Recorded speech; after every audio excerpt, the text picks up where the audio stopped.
So, most of my life, my adult life, I worked in broadcast, and my last position was a regional news operations manager for a large media entity in the Southeast, and everything was going really good. And then, life happens, and I had a daughter. And so my daughter was born very premature, like at roughly 6.5, 6 and 3 weeks old, 6 months and 3 weeks old, excuse me, almost 7 months old. And she had to stay in the NICU for a while, and my wife needed some assistance. And then when we got her home, she needed a lot of treatment and care. And I was traveling a lot due to my position. And my wife kind of said, "Hey, we need to rethink about this career path for you." And the money was great. I loved it. I always wanted to be a news person. Even to this day, it's probably the thing I'm most passionate about is storytelling, and hearing human interest stories, which is a lot of what news is, and the human condition. And so I pivoted. I had the credentials to teach, and I had already done some teaching for the University of Georgia, moonlighting as I call it, but I'd fill in for a class here or there, or I'd teach a practicum or something else that was in the broadcast realm. I did it for Auburn University also, and I really enjoyed working with people who wanted to learn the craft and wanted to learn the craft from professionals. And so I was like, this is cool. I'm already kind of sort of doing this in the professional environment, but it's cool to look at the next generation and maybe have the opportunity to mold them in my image, or how I think about things, so they can be the kind of thinker that I am, and the people that taught me how they were. And so it was a really cool transition. It was hard at first because teachers don't make a lot of money. And so I had to pivot and figure out, what can I do to increase my income, still enjoy what I'm doing, but also create something that helps students. What you guys are learning in our program is uniquely different compared to a lot of programs that exist. I'm not running away from you guys, I'm running towards you. And I want to be a resource, so that as you guys, when I say you guys, my students, as you need help in the moment, email doesn't always cut it, and that's indicative of the environment that you're going to go into, post-graduation. You're going to have to find different ways to meet your clients, whether it be a video call, whether it be a video conference, whether it be face-to-face, whether it be email, phone calls, and so text messages. You need to be willing to get the information you need any way that you can.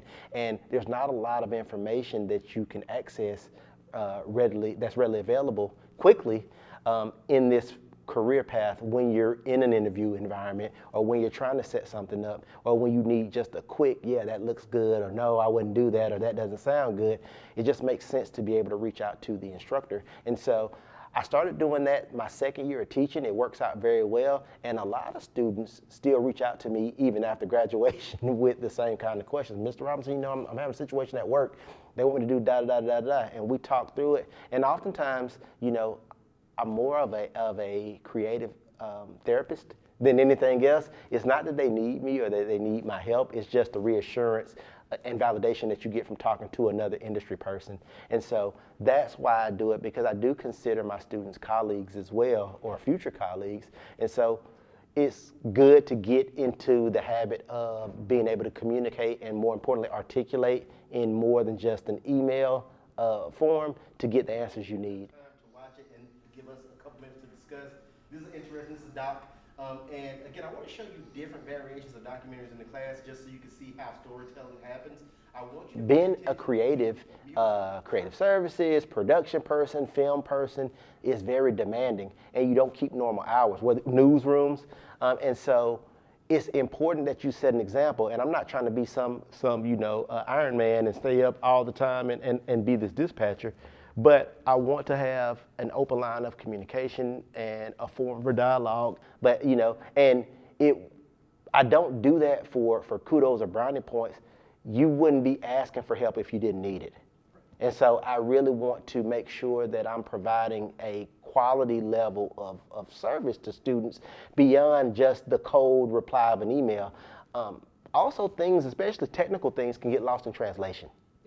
And sometimes a student will email something and I'm like, what are they asking? What did you call that piece of equipment? And finally, after we get some dialogue going, it's like, oh, you meant a tripod, not the stick things that the camera goes on. Yeah, that thing. And we kind of are able to work through it. So again, it's just another level, a deeper level of communication that humanizes the approach between a student and a teacher, but also, again, gives them a level of confidence and credibility that, hey, I can talk to this person, I can speak this language, and that little bit of imposter syndrome that they may be facing kind of starts to fade away. The whole time I was trying to figure out what it was about. We live in a society now where your likes, your views, your subscriber count dictates if you're legit or not.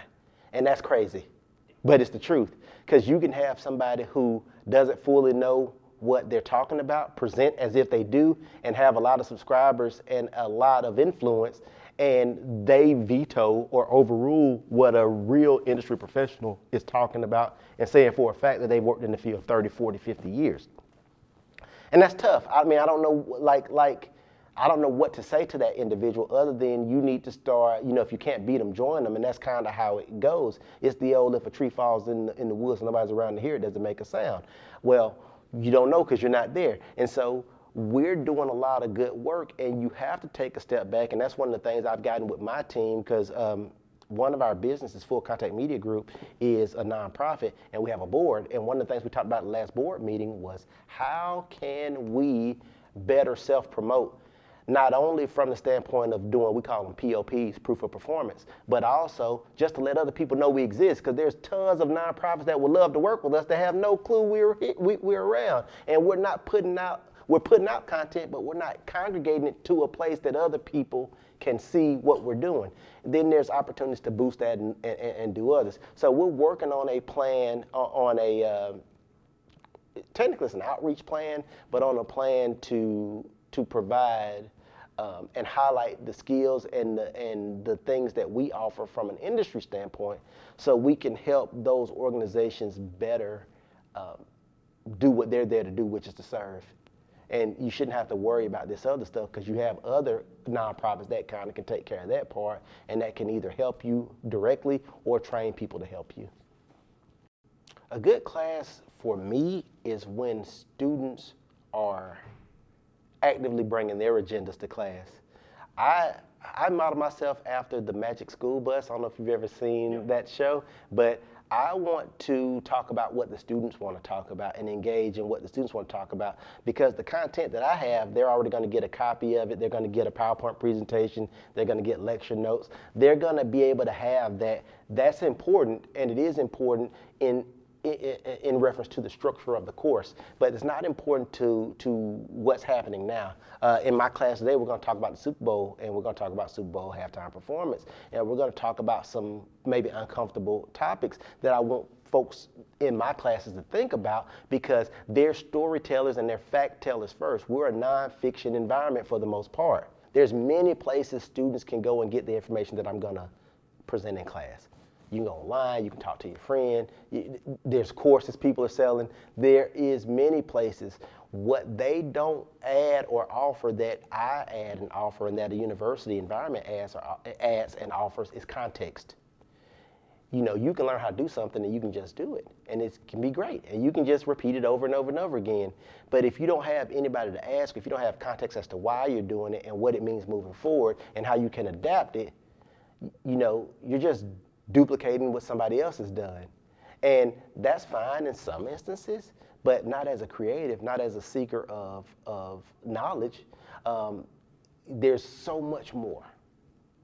And so that's what we're trying to establish. That's what I like to establish in the classroom. That's why I love the conversational aspect of it. I was a student also, and PowerPoint presentations are amazing, and fixed lectures are amazing.